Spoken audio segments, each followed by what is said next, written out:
Okay. Back in track wide, it's distance there as well. Very slowly, in fact, almost causing an accident there. Car stopped and turned in. No, in fact, we've got synchronised spinning. Driving there from everyone to make sure that we get through.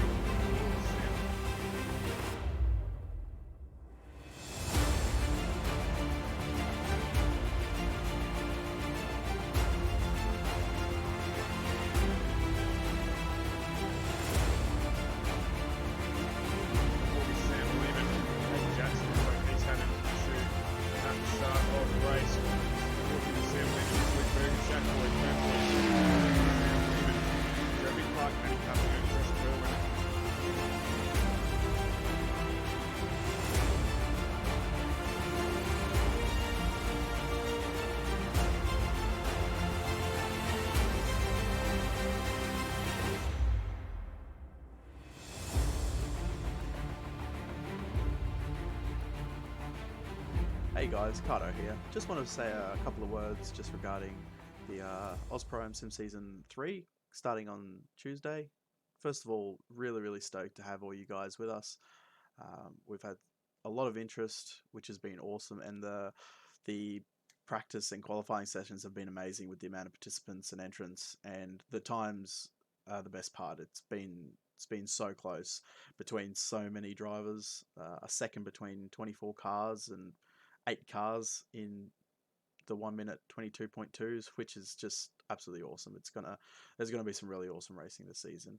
Just wanted to say a few things quickly. First of all, hopefully you guys can, if you haven't already, just have a quick look through the rules and regulations.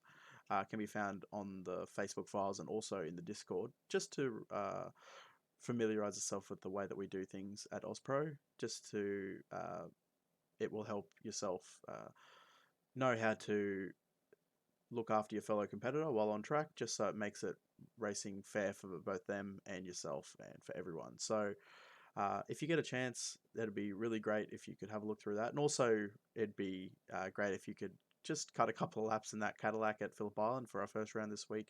It's going to be awesome. It's going to be very tight with a lot of cars on track, but also just so you're familiar somewhat with the car, especially if you haven't driven it before.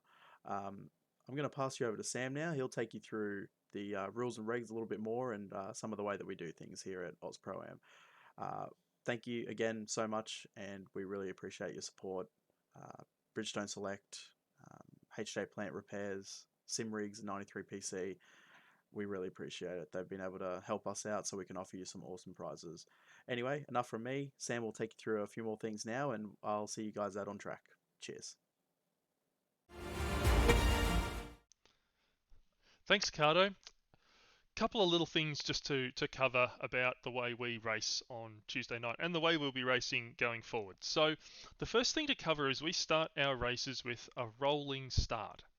Now, something that we picked up on the practice races for Season 2 is something that we just need to explain how rolling starts work. So it's important to note a rolling start is not a safety car restart, and the pole position getter doesn't control the field. It's really important that when the safety car drives away, that the pole position or the two front row cars maintain their speed. So they can maintain their speed at the safety car pace. They can maintain this, or the rule of thumb we've used in the past is about 100 k's an hour. So they need to maintain speed at 100 k's an hour until the green light, and you can only accelerate at the green light. If anyone in the field accelerates before the green light, then I encourage everyone around them submit evidence, and the stewards will review for jump start. But the green light is go. It is not pole position dictates like a safety car restart. It is green light is go and maintain speed until the green light for a rolling start. That's how race series all around the world do rolling starts. So that's how we do our rolling starts. The other little thing that we want to touch on, I mentioned it a little bit in yesterday's video, but I'm just going to do a little bit more detail in today's video, and for that I'm just going to fire up the regs on my screen. But that is the right to racing room. Now, this is really important in in Aus PRO-AM Sim Series because we do it maybe a little bit different to the way some other series do it. In fact, look, we actually picked this up from another series. It's not like it's unique to us, but the way our corner rights and car contact works is sufficient overlap. It's all defined what we call sufficient overlap, and our sufficient overlap is wheel beside wheels. Okay, so we don't want anyone sending it up the inside to try to get their nose in front of the B pillar so they got the right to rim. I mean, that's another thing that you can't do. If you send it up the inside and you're never going to make the corner, that crash is your fault. Okay, so the stewards will obviously look at the evidence on those ones, and if someone sends it up the inside and they're never ever going to make the corner, then they're at fault for that incident. Now, when it comes to defending, now straight up blocking, late moves and blocking, not allowed. But you're allowed to drive up the inside of the track. If the leading car decides they want to take the inside line, that's okay because they have that right. But if the following car or the overtaking car has overlap, wheel-to-wheel overlap on the outside, and they can maintain that wheel-to-wheel overlap through the corner, then that leading car can't run them out of road on the exit. They need to leave that car with the room. Now, maintaining that overlap all the way through the corner, wheel-to-wheel overlap, is really, really important because if you can't maintain that overlap all the way through the corner as the outside car, then the inside car has every right to use the full exit of the track.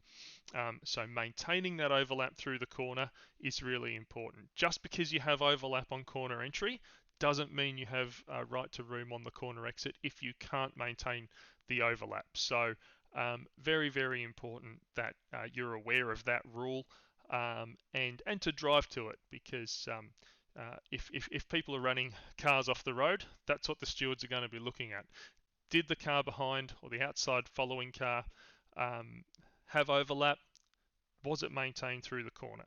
And did the car in front need to give that space on the exit because the overlap was still there? So that's really important. And remember, it is not the B pillar. It's wheel to wheel. Being lapped, that's going to happen because we've got such a big field. If you're being lapped, we have a very small piece on being lapped in the regulations, and it simply says that if you are being lapped, you need to allow the lapping car past at your safely and with minimal disruption. Now, I guess all we really ask is put yourself in the other driver's shoes. What would you really want? Would you want them to just let you through, given that you're not really fighting for the race? And I think the answer is yes. They've earned the right to go past you because they've gone that extra pace. So you need to just allow them through. No holding up cars that are lapping. Recovering from an incident, another super, super important one that we seem to have to cover a lot when it comes to sim racing. Watch your relative box, look around and make sure that you're not rejoining the track unsafely. Okay, so that's super, super important. And unsafe rejoins are going to be viewed very, very, very harshly by the stewards. Quality of connection and radio etiquette. So if we find that someone's connection is flickering a lot, we may ask them to fix their connection and they'll be given one opportunity. We don't want to have incidents with other drivers because of flickering connection, so just make sure your connection is nice and strong and that the other people in your premise are not going to interrupt your connection during the session. They're the main things that we like to cover. Of course, we talked about the stewards yesterday. If you don't call out on the radio during the race to have black flags removed, don't call out other drivers during the race. Feel free to call out incidents on the radio channel. I will use the radio notifications as indicators of when incidents happen, so that's ideal. Don't use the radio for banter. But other than that, they're the main things we wanted to touch on for Tuesday night. Have a great race. Thanks for being with us, and see you next week when we're back in the GT3s. Cheers.